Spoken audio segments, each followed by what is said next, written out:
Hari-hari. Kaibigan, may papakita ako sa inyo. Kahon.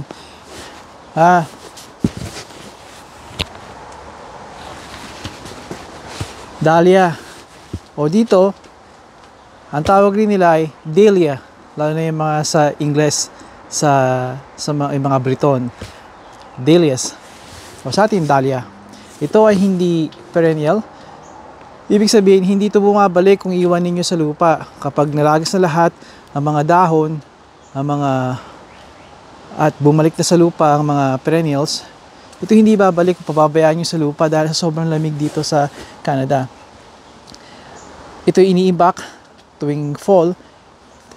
Kinukuha ninyo yung hindi ugat ang tawag dito tubers, o sa atin parang ubod, yung pinakang ugat niya, tubers ang tawag, at doon ay nililinis nyo yon at iniimbak nyo sa cool temperature na hindi kailangan na basa, cool pero dry, hindi naman super dry ng hangin na natutuyot din sila at hindi na napapakinabangan, hindi na itatanim sa susunod na tagsibol.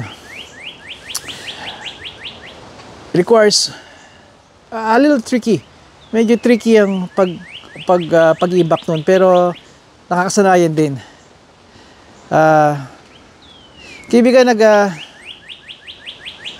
every year na itatabi ko ng maayos ang aking mga dahlias, ang mga dahlias ko. At natutuwa si Misty dahil inialat sa tuwing magbubunga ito, mga bulaklak napakalaki, tinatawag na dinner plate kasi kasing laki siya ng ating pinggan, ang mga bulaklak. Itinatabi niya sa kanyang mukha at pinipicturean niya. Ang mga luma namin, ang mga dahlias namin ay hindi ko na itabi ng maayos ngayong nakaraang fall, ngayong winter na to. At lahat sila ay nawala. Maliban lamang sa aking kanalili na nakasurvive at ang iba hindi na rin. Pero may nakasurvive na kanalili, yun ang importante sa akin. Nakakalungkot dahil ako pa naman yung magaling magsabi sa mga tao kung paano mag-imbak, pero mismo ako pumalya. Gusto ko i-dokumento to na even ako nagkakamali at hindi human error ang nangyari kundi kapabayaan. Alam ko na maring matuyo na sila dahil ini-store ko sila sa aming furnace room. Pero hindi ko nagawang bisitahin, buwan-buwan binibisita ko dapat yon. At kung maiwasan, hindi sa furnace room. Pero successful naman ako lagi sa furnace room. Hindi ko nga lang talaga nasubaybayan kung natutuyo na talaga sila ng todo. Dahil kung laging tumatakbang furnace room nyo, yung inyong heater, furnace ang tawag dito, para mapanatiling mainit ang kabahayan tuwing winter, ay matutuyo ang hangin, kilalang tuyo ang hangin lagi dito sa kabahayan tuwing winter. Dahil winter, may heater ka, tuyo lagi ang hangin, kaya uso ang humidifier. Minsan, kaya siguro napapansin nyo kung kayo o yung mga kamag-anak, mga anak ay nadugo ang ilong dahil tuyo ang hangin. Isa sa mga indikasyon, mga simptomas, tuyo ang hangin. Sa dahlia na to ay hindi ko nagawang ma-save sila. At kaya heto, umorder ang pamilya ng panibago. At alam na nila na nagpumali ako. Kaya I feel bad. Pero ano magagawa natin? Ano magagawa ko? Kundi dokumentaryo na lang to at sana maalala ko ito at magsilbing aral sa akin. Dahil itong mga bulaklak na to ay napaka-importante sa amin. Nagkakaroon na kami ng tradition dito. Tulad nga ni Misty, nagpipicture siya every year tuwing pagbabumulaklak nila.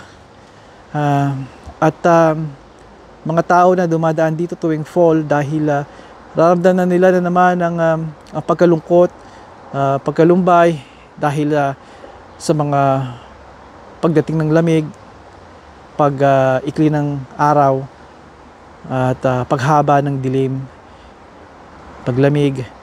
Gusto dito yung mga taong nadidepress o minsan nalulumbay lang naman. Hindi lahat naman ng kaso ay nadidepress, although mildly depressed, maaari nga.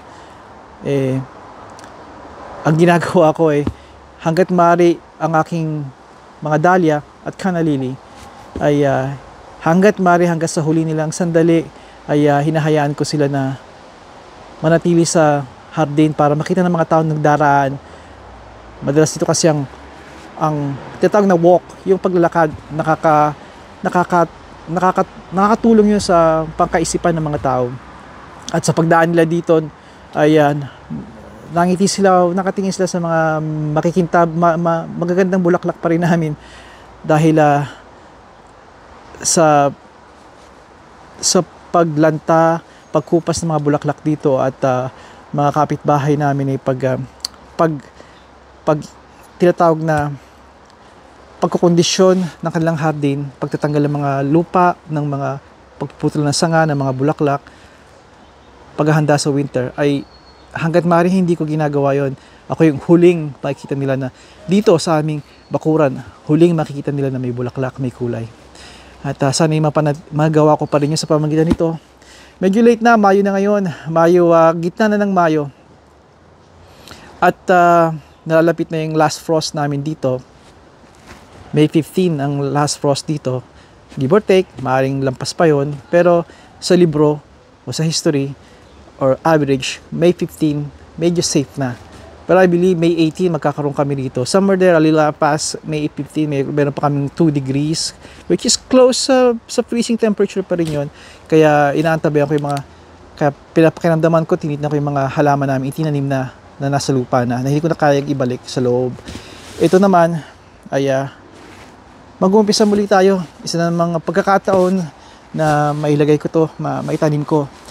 Pumili ako ng ilang mga bulaklak, 5 dinner plate or 6 na dinner plates at 2 o 3 pulgadang laki na pom-pom na dahlia, pang bago, pang yung variety ng size naman para hindi lahat malalaki. At sana'y samahan nyo ako na subaybayan na makita ang paglaki nito. Medyo late na nga pero may habol pa tayo, may chance pa. At ilalaon ko doon sa mga kaibigan, kapitbahay namin dito, kamag-anak na makikita pa rin nila yung huling yung kagandahan ng bulaklak na to, yung hugis at kulay nila hanggang sa dumating na ang taglamig. Kaya kaibigan, sana subaybayan nyo to.